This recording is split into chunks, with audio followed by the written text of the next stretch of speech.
네. 자, 여러분이 73회 문제를 90분 동안에 다 풀어봤고, 지금부터는 한번 같이 확인을 해가면서 질문 그때그때 해주시면 추가 설명 드리도록 하겠습니다.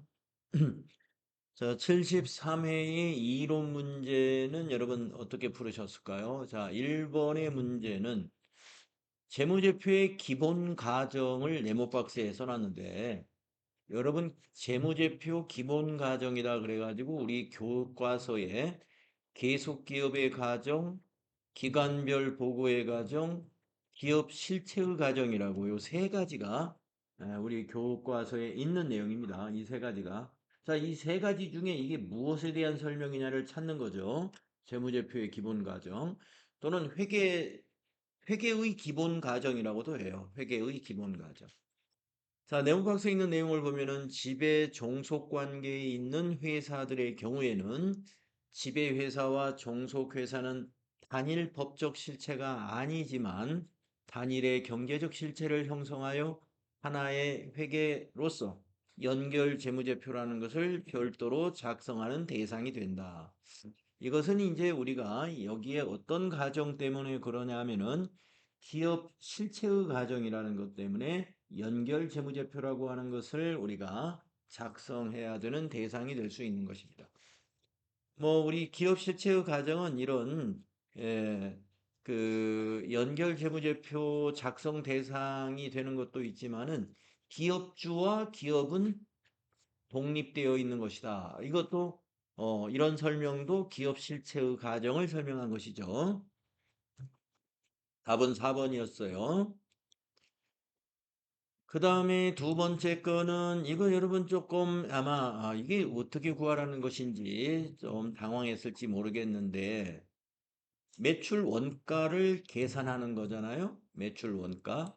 그러면 여러분 상품에서 매출 원가 공식은 알고 계시죠? 매출 원가는 기초 더하기 당기 매입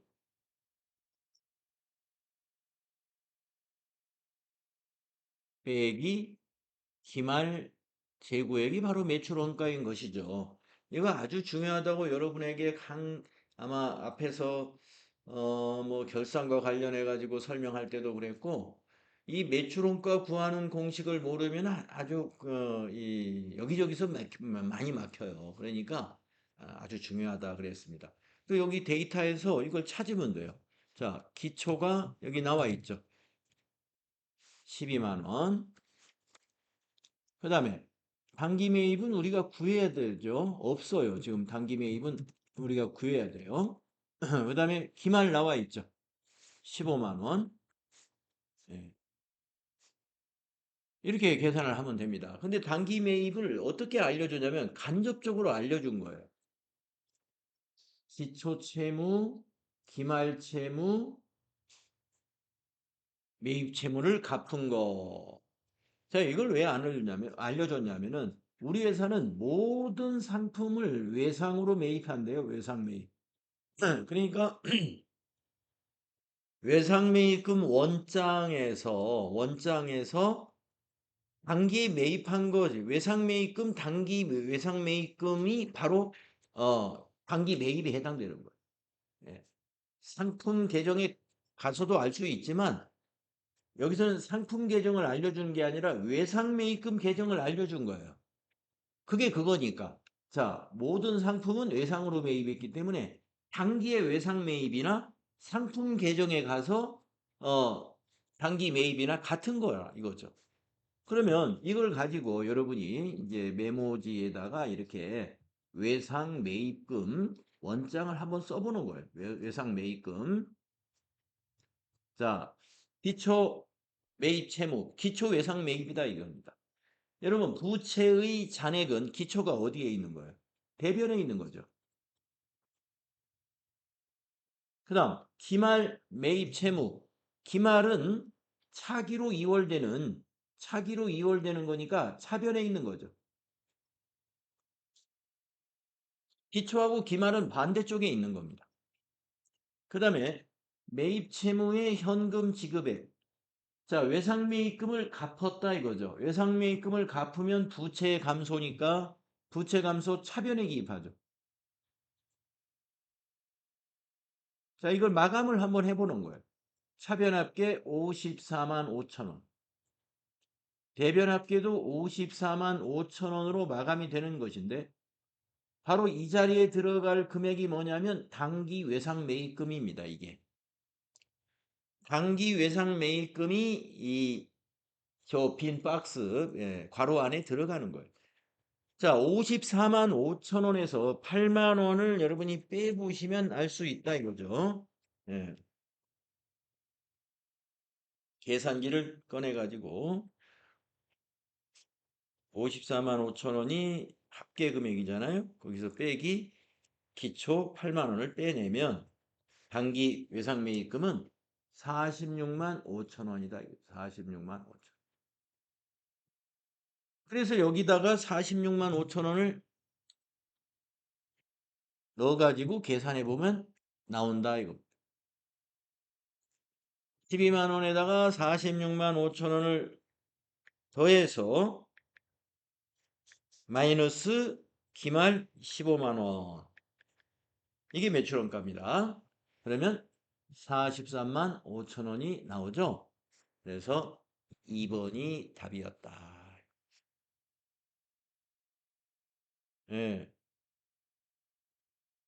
그래서 이 문제는 지금 이 모든 매입은 외상 매입을 했다라고 했기 때문에 지금 여기서 이 데이터 3개가 외상 매입금 계정에 대한 데이터를 준 거예요. 외상 매입금 계정. 그래서 여러분이 외상 매입금 계정을 메모지에다가 이게 아까처럼 쭉 써가지고 칸 채우기를 딱딱딱 해서 빈칸 만들어가지고 합계 딱 구해가지고 이 합계에서 이거 딱 빼서 이것이 단기 매입이 얼마다 이거를 계산을 해내셔야 된다는 거죠. 음. 자, 매출원가 구하는 공식 아주 중요하다는 거. 그런데 약간 문제를 돌려서 냈어요. 모든 매입은 외상 매입이다 하면서 외상 매입급 데이터를 이렇게 3개를 줬다는 거죠.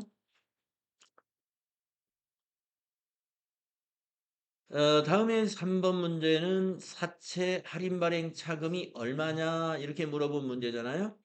근데 여기 이제 답이 나와 있습니다. 여기 답변을 뭐라고 했냐면 이 부장이 액면 금액의 10%를 할인 발행하고 그러면 할인 발행 차금이 액면 금액의 10%가 되죠. 그런데 사채 발행비 50만 원을 차감해서 당좌예금에 입금을 받았다는 겁니다. 그러면 여러분 사채 발행비는 사채 할인 발행 시에는 할인 발행 차금에다가 가산하는 거예요. 할증 발행을 했을 때는 할증 발행 차금에서 차감. 근데 이거는 할인 발행이니까 할인 발행에다가 더해지는 거예요. 자, 그러면 액면가가 얼마냐? 3천만 원이었죠. 거기에 10%가 할인했으니까 10%를 할인했으니까 300만 원 할인한 거죠. 근데 비용이 50만 원 발생했죠.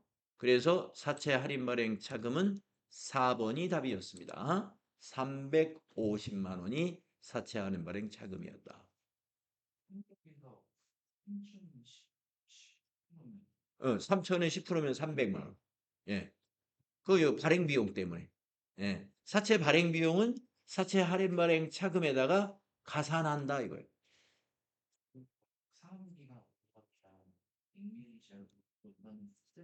네, 지금 이 질문에서는 쓸 일이 없습니다. 예. 사채 할인 발행 차금이 얼마냐라는 질의에 대해서는 상환 기간이 몇 년이다, 연이자율은 몇 프로로 지급한다. 이거는 여기서 적용할 필요가 없어요. 할인 발행 차금만 우리가 계산해 내면 되니까. 할인을 얼마를 할인해서 발행했느냐. 이것만 우리가 계산하면 돼. 10% 할인한 거예요. 근데 거기에 비용이 50만 원 발생했으니까 그 비용까지 할인 발행 차금에 가산해 주면 된다. 할증 발행을 했을 때는 이 사채 발행비를 할증 발행 차금에서 빼주면 돼. 만약에 10% 할증했다. 그러면 3천만 원에 10% 할증했으면 3,300만 원으로 발행했다 하니까 할증 발행 차금이 일단 300이죠. 그런데 50만 원을 빼야 되니까 250 맞습니다. 할증 발행했다는. 음, 그렇게 봅니다. 주식도 마찬가지예요. 주식도 주식 발행 초과금이 있을 때 주식 발행 초과금에서 빼줘야 되는 게 주식 발행 비용을 빼주는 거예요. 초과금은. 근데 주식 할인 발행 차금은 만약에 주식 발행 비용이 있다 그러면 주식 할인 발행 차금에다가 가산해 주는 거예요. 그래서 이 원리가 사채의 발행 비용을 처리하는 원리하고 주식을 발행할 때 주식 발행 수수료라든가 비용에 처리하는 원리가 똑같습니다. 다음에 4번은 무슨 문제였냐면은 기말 재고 자산을 계산하라 이런 문제였단 말이죠. 그죠? 근데 기말 재고 자산을 구하려면은 이 매출을 매출을 선입선출로 했는지 평균법으로 했는지 후입선출로 했는지를 알려줘야 됩니다. 근데 알려주었어요. 여기서 뭐라고 그랬냐면은 당기순이익이 가장 크게 나타나는 재고자산 평가 방법을 적용해 가지고 재고금액을 계산해라 그랬습니다.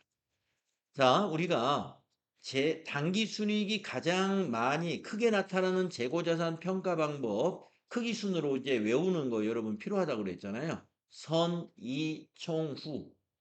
선입선출이 가장 크게 나오고 그 다음에 이동평균과 총평균법이 그 다음이고 가장 이익이 적게 나오는 방식은 후입선출법이라고 그랬습니다. 이때 전제는 뭐냐면은 재고자산의 단가는 시간이 흐를수록 올라간다. 즉 가격은 상승한다라는 전제하에서 그런 겁니다. 가격이 변동이 없으면은 어떤 방법을 쓰나 똑같아요. 예, 선입선출로 하나, 후입선출로 하나, 평균으로 하나. 가격이 변동이 없으니까 평균이든 선입선출이든 예, 항상 단가가 같다면 의미가 없죠. 아, 그런데 가격은 이게 변하는 거기 때문에 그런 것이죠. 자, 그래서 우리가 선입선출로 6월 30일에 300개와 12월 10일에 200개, 합이 500개죠. 500개를 정리하면은 차례대로 여기 100개, 여기 400개 하면 500개가 정리가 되죠. 그러면 남은 재고는 딱 9월 5일 거 요게 남습니다. 그래서 이 100개가 단가가 1,400원짜리니까 14만 원이다. 이 답이 3번이 되는 거죠. 네. 그래서 아마 쉽게 3번이다 이렇게 답을 찾으셨을 거예요. 네.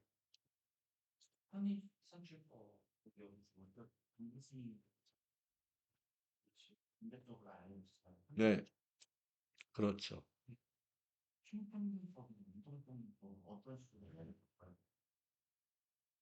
아, 그거는 간접적으로 알려주기가 어렵습니다. 예, 평균법은 우리가 그냥 전제를 해줄 거예요. 이건 총평균법으로 적용하라. 예. 후입선출법은 이걸 반대로 말할 수가 있습니다. 예, 당기순이익이 가장 작게 나타나는 재고자산 평가 방법이다. 예, 그거는 정확하게 이 얘기 해줘야 돼요. 좀 애매하니까. 평균이라서 그건 어떻게 예, 좀 간접적으로 알려주는 게 오히려 좀 분명하지가 않아요.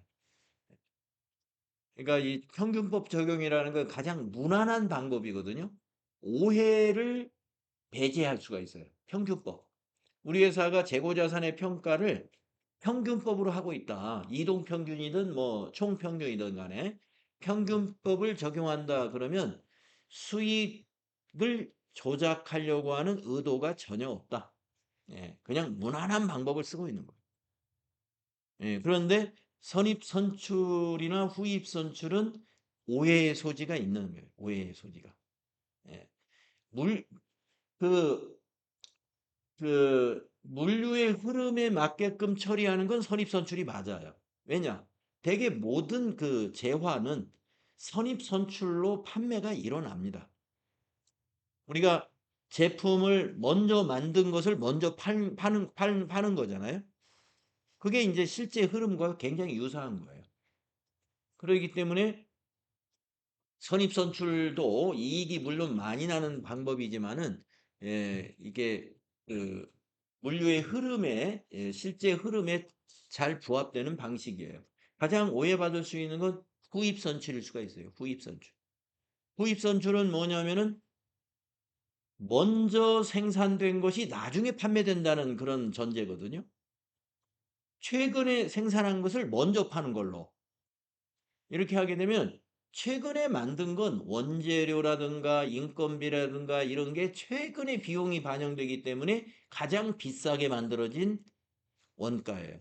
그거를 매출원가, 단기의 매출원가로 반영하면은 단기에 당장 무슨 상황이 나오냐면은 매출 총이익이 감소합니다. 그래서 후입선출법이다 그러면 혹시 이 법인이 법인세를 적게 납부하려는 의도가 있지 않느냐 이렇게 오해받을 수가 있어요. 세금을 적게 산출하려는 의도가 있다 이렇게 볼 수. 자, 그래서 4번은 선입선출이라서 이렇게 하면 됩니다. 가장 시험에서 이런 4번과 같은 스타일의 문제를 낼 때 선입선출이 제일 문제가 많이 나오고요. 제가 후입선출은 지금까지 한 번도 풀이를 해준 적이 없습니다. 평가 방법이 있다라는 것이지 계산 문제로 출제한 것을 보면은 선입선출 아니면 총평균 또 어쩌다 한 번씩 이동평균 이렇게 나옵니다. 다음에 5번. 이 문제는 1월 1일 날 2025년 1월 1일부터 건물 처분 시까지 감가상각비가 얼마인지 계산해라. 그 문제였어요. 그러면 이 건물을 언제 처분했냐면은 25년 3월 31일 날 처분했다고 자료가 나와 있죠. 3월 31일. 그러면 3개월치의 계산을 하라는 건데 데이터를 준 거를 보면 뭐를 줬냐면은 지난 결산 때 장부금액. 장부금액은 뭐냐면은 감가상각 누계획을 뺀 금액입니다. 800만 원이에요. 지난해 말 장부금액이. 만약에 지난해 말 이후에 단기에 감가상각을 안 했다면 900에 처분할 때 얼마의 이익이 나요? 100만 원 이익이 나죠. 900에 처분했을 때 장부금액이 800인데 900에 처분했으니까 100만 원 이익이 나야 되죠. 근데 여기서 뭐라고 그러냐면 처분하면서 125만 원의 이익을 냈다 이거. 그러면 장부금액이 25만 원 더 감소했다는 얘기죠. 장부금액이 더 줄어들으니까 이익이 더 많이 난 거예요. 장부금액이 왜 줄어들었어요? 단기 3개월치 감가상각을 했기 때문에 줄어들었다 이거죠. 그래서 25만 원 이게 25년도에 처분 시까지의 감가상각비다. 이런 계산이 가능한 거죠. 전기말 장부금액 상태에서 이번 달 3월 31일 날 900만 원에 처분하면서 이익 계산을 한번 해보는 거예요. 그건 100만 원 이익이지 않습니까? 예. 그런데 125만 원 이익이라고 했으니까 장부 금액이 25만 원 더 줄어들었다는 거죠. 장부 금액이 줄어드는 것은 감가상각에 의해서 줄어드는 거거든요. 그래서 단기에 처분 시까지 3개월치 감가상각을 25만 원 했다. 이런 계산이 가능하다. 그런 문제였죠. 그 다음에 6번 문제는 회계의 변경과 오류 수정에 대한 문제였어요. 자, 1번은 정책의 변경은 소급 적용, 추정의 변경은 전진적이다. 맞는 거고요. 2번은 회계정보의 비교 가능성을 훼손할 수 있으므로 회계 변경을 하는 기업은 변경의 정당성을 입증하여야 한다. 맞죠? 3번이 옳지 않은 거였어요. 단순히 세법의 규정을 따르기 위한 회계 변경도 정당한 회계 변경으로 본다 그랬지 않습니까? 볼 수 없어요. 왜냐면은 세무회계와 재무회계는 목적이 다릅니다. 세법을 따르기 위해서 회계를 변경하는 것은 재무회계의 목적에 맞지 않는 거예요. 재무회계는 우리 기업회계 기준에 따라서 회계 처리를 하면 됩니다.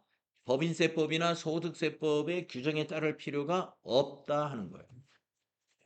그래서 세법을 따르는 것이 올바른 회계 처리다라고 판단하는 것은 그렇지 않다. 그래서 정당한 회계 변경으로 보지 않는다. 3번이 옳지 않은 겁니다. 그 다음에 4번은 회계 변경의 속성상 그 효과를 회계 정책의 변경 효과와 추정의 변경 효과로 구분하기 불가능할 경우에는 이 후자에 있는 추정의 변경으로 봐야 된다라고 여러분들 이론 그때 회계 변경에서 이거 여러분에게 짚어드렸었어요. 그 페이지에 있는 내용 그대로입니다. 이 내용 모두가 여러분들 회계 변경의 그 어느 페이지 있잖아요. 그 페이지에 있는 내용을 여기 보기에 다 담아 놓은 거예요. 그 다음에 7번부터는 이제 세무회계 문제입니다.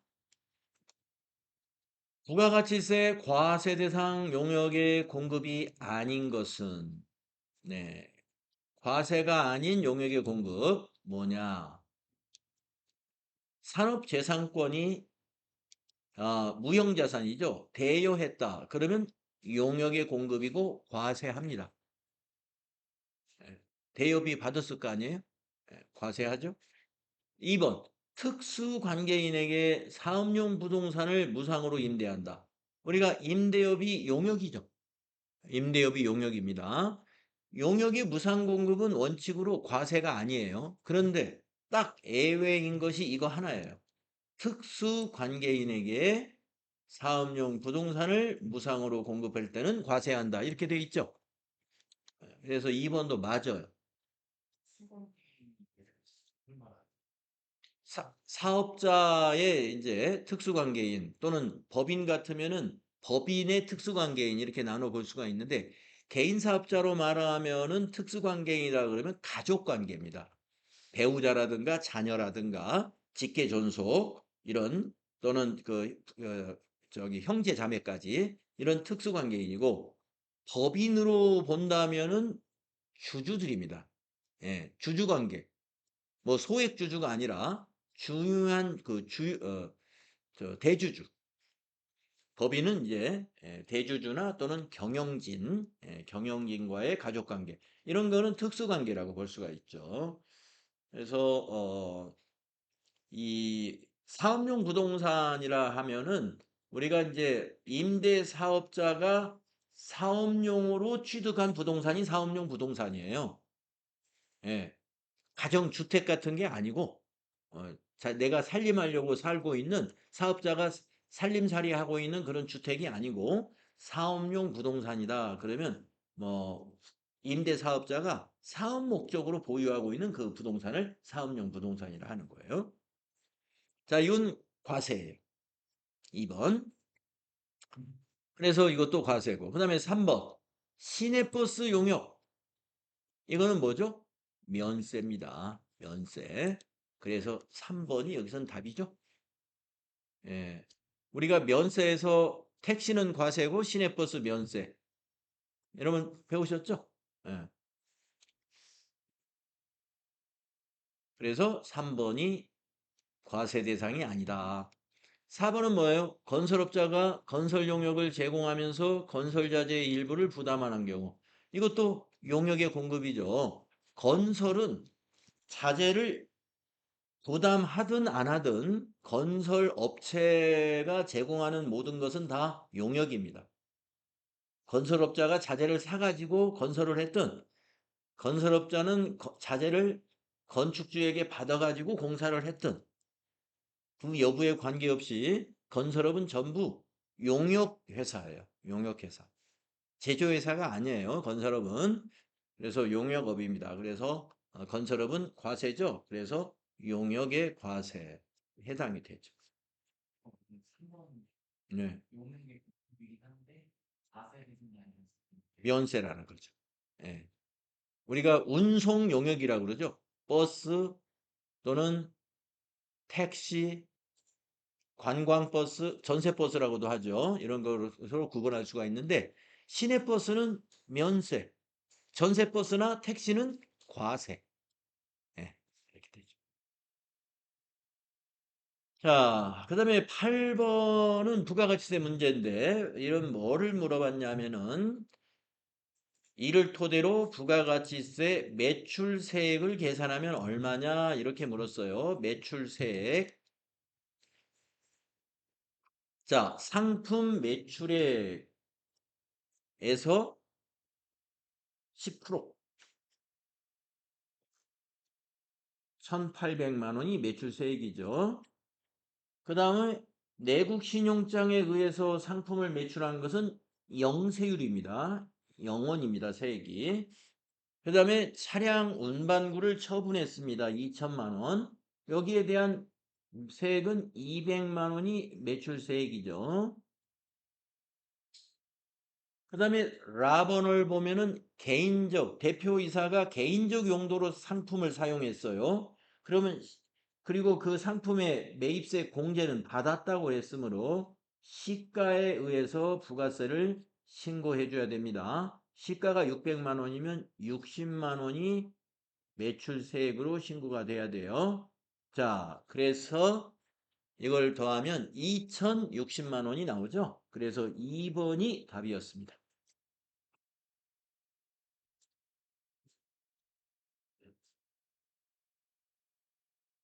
다음은 9번을 가보면요. 소득세 문제였습니다. 소득세에 대한 설명으로 옳지 않은 것. 이 문제였는데 1번은 퇴직소득, 양도소득은 분류과세한다. 이거예요. 맞죠? 네, 두 가지는 분류과세죠. 그 다음에 2번 보면은 거주자는 국내 원천 소득에, 비거주자는 국내 원천 소득에 대해서만 소득세를 납세 의무를 진다. 맞죠? 예, 거주자는 국내외 원천 소득에 대해서 납세 의무가 있고 비거주자는 국내 원천 소득에 대해서만 납세 의무 있다. 2번 맞죠? 3번 분리과세 소득은 원천 징수로서 소득세의 과세가 종결되죠? 예, 맞죠? 4번이 틀렸어요. 소득세는 부가과세 제도를 채택하고 있다라고 했는데 신고과세 제도입니다. 예, 신고과세. 우리 소득세도 그렇고요. 그 다음에 우리가 앞에서 배운 부가가치세 두 가지 다 신고과세. 그러니까 납세 의무자가 신고함으로써 세액이 결정됩니다. 그래서 소득세는 부가과세 제도라 하는 말은 무슨 말이냐면은 국세청이나 세무서가 세금을 고지한다는 얘기예요. 예, 소득자의 소득을 다 정부가 파악해가지고 이번에 당신의 소득세는 얼마입니다 하고 고지서 날라오면 세금 낸다. 그게 부가가세. 그럼 우리 그 소득세는 그렇게 하지 않습니다. 소득자가 내 소득이 이렇습니다 하고 신고해가지고 어, 세금을 납부하고 있죠. 그래서 4번이 틀렸다. 부가가세 하는 것이 우리가 이해하기 쉬운 게 부가가세 제도다 그러면 재산세, 자동차세. 이거는 내가 재산세 얼마입니다. 계산해가지고 신고하지 않죠. 지방자치단체에서 당신의 재산세는 얼마다. 이렇게 결정해가지고 고지하면 우리가 그걸 내죠. 자동차세도 마찬가지입니다. 내 차의 세금이 얼마다라고 신고해가지고 내는 게 아니죠. 예, 그렇게 우리가 세금을 내는 것을 부가과세 제도에 따른다. 이렇게 봐요. 옳지 않은 건 4번이죠. 자, 마지막 문제는 무슨 문제였나 하면은 김한공 씨 종합소득 과세 대상 소득 금액을 계산하라 그랬어요. 잘 계산하셨나요? 네, 이거 계산할 줄 알아야 돼요. 자, 첫째, 논밭에서 작물을 생산하는 것은 비과세 사업소득입니다. 비과세는 종합소득에 해당이 안 되죠. 빼야 돼요. 두 번째, 상가를 임대했습니다. 네, 사업소득이죠. 예, 그런데 사업자니까 수익금액에서 필요경비를 빼야 과세대상 소득금액이 되는 거죠. 예, 그러면 여기 사업소득에서 여기서 1,000만 원 종합소득 여기 1,000만 원입니다. 수익금액에서 필요경비 빼니까. 다음에 복권 당첨금입니다. 무조건 분리과세되는 기타 소득입니다. 그래서 이건 종합소득이 아니에요. 분리과세니까. 그 다음에 네 번째입니다. 일시적인 문의 창작의 대가는 기타 소득에 해당이 되죠. 그러면 1,500만 원의 문의 창작금을 받았는데 일시적이니까 이건 사업자가 아니에요. 그래서 기타 소득에서 이러한 일시 소득에 대한 그 필요 경비를 몇 퍼센트 인정해 주냐면 60% 인정해 줘요. 확인되지 않는다 하는 말은 김한공 씨가 이 문의 창작을 하는데 비용이 얼마 들었다는 것을 제출할 수가 없다 이 말이에요. 여기서 확인되지 않는다 하는 의미는 창작자인 김한공 씨가 내가 이 문의 창작을 하는데 얼마의 비용이 들어갔다는 걸 제시할 수 없다. 거의 다 제시할 수 없는 경우가 많아요. 그래서 법에서 60% 필요경비를 인정한다라고 그 정해져 있어요. 그러면 종합소득 금액은 1,500만 원의 40%죠. 그래서 계산을 해보면 1,500만 원 곱하기 40%를 하게 되면은 600만 원이 나와요. 600만 원. 그러면 이 두 개를 더하면 됩니다. 그래서 답이 1번이었습니다. 1,600만 원이다. 상가 임대 소득하고 소득 금액하고 여기 기타 소득 금액. 네. 그렇죠. 우리가 이거 다 배운 내용이에요. 소득세 이론에서 우리가 사업소득이라는 것은 총 수익 금액에서 필요경비를 뺀 것이 사업소득 금액이다. 이 두 가지가 지금 사업소득입니다. 근데 이건 비과세예요. 이 사업소득에 그 비과세 사업소득이라는 게 소개되는 게 있어요. 거기에 대표적인 게 맨 처음에 나오는 게 논밭에 작물을 생산하는 경우하고 그 다음에 농어민들이 부업하는 소득 이런 것은 비과세에 해당이 된다. 그리고 복권 이거 기타 소득에서 나오죠? 무조건 분리과세되는 기타 소득이라는 거. 그래서 요 내용도 우리가 그 소득세 이론에서 2배사 근연기, 이자소득, 배당소득, 근로소득, 연금소득, 기타소득, 사업소득 이거를 다 차례대로 정리하면서 나왔던 얘기들이에요. 각각의 부문에서. 그래서 소득세 이론이 중요하다. 소득세 이론에 다 포함된 내용. 그래서 종합소득이라는 것은 지금 말씀드린 2배사 근연기 이 6가지 소득을 합친 게 종합소득이에요. 근데 6가지를 다 그냥 합치면 안 되고 비과세 빼내고 분리과세 빼내야 돼요. 비과세와 분리과세. 네, 그래서 각각의 소득에서 비과세는 어떤 것들이 비과세고 분리과세는 어떤 것들이 분리과세인지 이걸 알아야 돼요.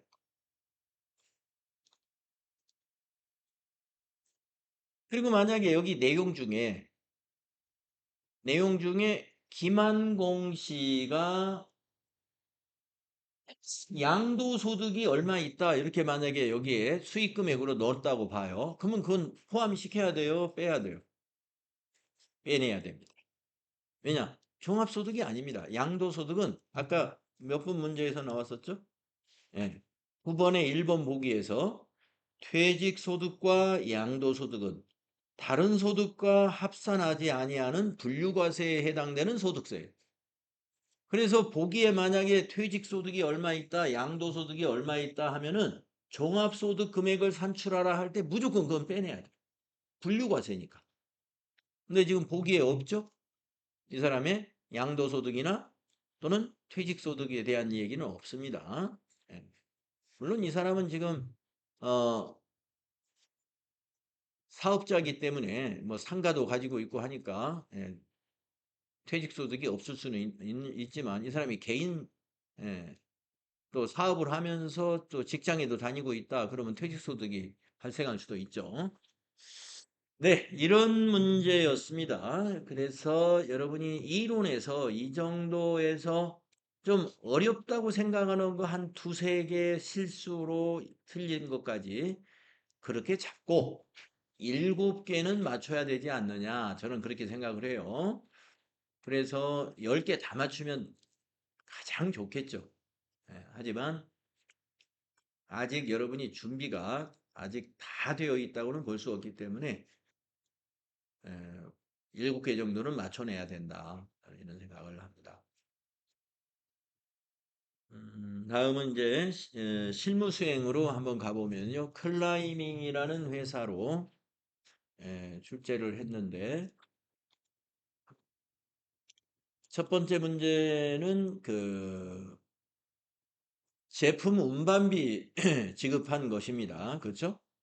매출거래처에 발송하면서 제품을 매출처에 제품을 발송하면서 당사 부담의 운송비를 간이과 세자인 개별 화물에다가 부탁을 하고 예금 개별 화물 예금 계좌로 현금을 이체해서 받은 영수증과 이체 확인증이다.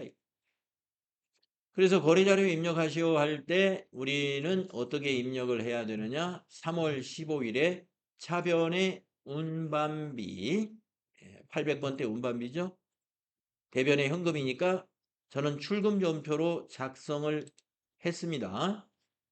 출금전표로. 그래서 여러분 3월 15일 일반전표가 이렇게 돼 있어야 돼요. 차변의 운반비, 대변의 현금 그러든지 출금으로 해서 824 운반비 48,000원짜리 돼 있어야 되고요. 그 다음에 경비 등 송금 명세서 작성하라는 게 수행과제 2번이었잖아요. 그래서 경비 등 송금 명세서 작성해가지고 여러분이 이렇게 저장을 해놨으면 지금 불러내면 이렇게 나와야 되고요. 아까 뒤에서 평가 문제를 보니까 이 계좌 이체한 은행 코드 이걸 물어봤더라고요. 그래서 그때 답에다가 081이라고 기입을 했으면 맞는 거죠.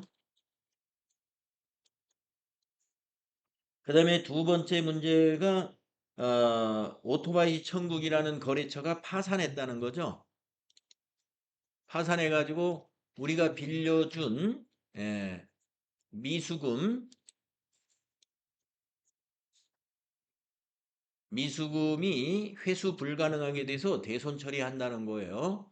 우리가 외상 매출금이 회수 불가능할 때는 외상 매출금에 대한 대손 충당금에서 상계 처리하고 대손 충당금이 없으면 대손 상각비 처리하죠. 하지만 미수금은 뭐예요? 미수금은 매출 채권이 아니기 때문에 대손 상각비 처리를 하면 안 되고 일단 미수금에 대한 대손 충당금이 있는지 보시고 있으면 그 대손 충당금에서 정리하고 없으면 기타의 대손 상각비로 비용 처리해야 돼요. 외상 매출금이 아니니까. 그래서 여러분이 아마 이거는 이렇게 했어야 됩니다. 합계잔액시산표에 가가지고 4월 12일을 조회해서 미수금 밑에 대손 충당금이 있나 봤어야 돼요. 없었습니다. 없으니까 전부 기타의 대손 환각비로 대손 처리해야 돼요. 그래서 4월 12일 날 전표가 이렇게 입력되어 있으면 돼요. 4월 12일 1번 전표에 차변의 미수금, 대변이죠. 대변의 미수금 코드 걸어줘야 되고, 오토바이 천국 440 자산감소. 차변이 934. 코드가 934. 기타의 대손삼각비로 입력되어 있어야 됩니다.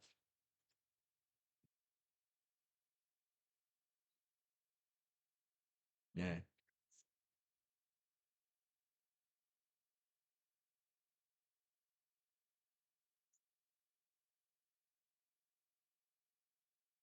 자, 이렇게 하셨나요?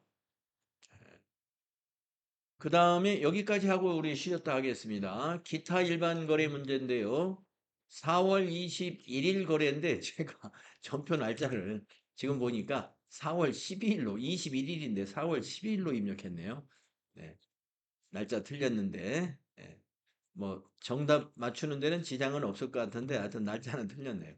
자, 4월 21일 거래가 이렇습니다. 삼강산업의 외상매출금 회수 약정일이 도래했는데 거래처가 자금 사정이 로 인해서 대여금으로 이걸 전환하기로 했다는 거예요.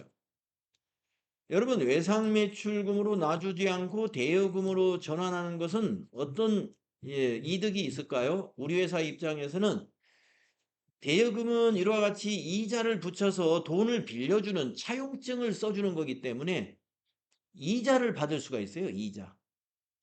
그래서 이제 매출 채권이 아니라 돈 빌려주는 대여금으로 계정 과목을 전환해 주는 겁니다. 그런데 상환일이 보니까 27년 4월 21일입니다. 아우, 저는 틀렸구나. 26년으로 잘못. 지금 보니까 틀렸네요. 이거 틀려가지고 몇 점까지는지 한번 보겠습니다. 저는 단기 대여금으로 했어요. 이걸 26년으로 생각했네요. 지금이 25년도잖아요. 25년도 프로그램이기 때문에 27년이면 장기 대여금입니다. 예, 날짜도 틀리고, 저 계정 과목도 틀렸네요. 자, 그래서 외상매출금 잔액을 조회를 했을 때 여러분이 얼마가 조회가 됐냐면은 1200만 원이 조회가 돼요. 지금은 조회하면 없어요. 삼광산업에. 왜냐면은 이게 외상매출금 대변 처리를 해버렸기 때문에. 그래서 요 전표를 입력하기 전에 4월 21일 현재의 거래처 원장에 가서 삼광산업 이렇게 보면은 무슨 얘기냐면 거래처 원장 가가지고 뒤에다가 4월 21일을 입력하고 108번 해가지고 엔터 쳐가지고 삼광산업을 이게 딱 찍어가지고 봤을 때 여기에 1200만 원 잔액이 있었어요. 지금은 없죠? 음. 자, 그 1200만 원을 이렇게 회계 처리해야 돼요. 대변의 외상매출금 1200, 차변의 개념과목 저는 틀렸어요. 지금 고치겠습니다. 장기대여금이 아니라 장기대여금. 장기대여금 1200만 원. 저는 단기대여금으로 했기 때문에 예, 뭔가 뒤에서 아마 평가 문제에서 유동부채, 비유동부채 구분하는 어떤 문제가 나왔으면 틀렸을 거예요. 이율에 대한 건 여기서 회계 처리할 일이 없습니다. 오늘은 외상매출금을 장기대여금으로 대체시켜주는 회계 처리만 하면 돼요. 이때 외상매출금과 장기대여금의 거래처 코드는 똑같이 넣어줘야 돼요. 똑같이 넣어줘요.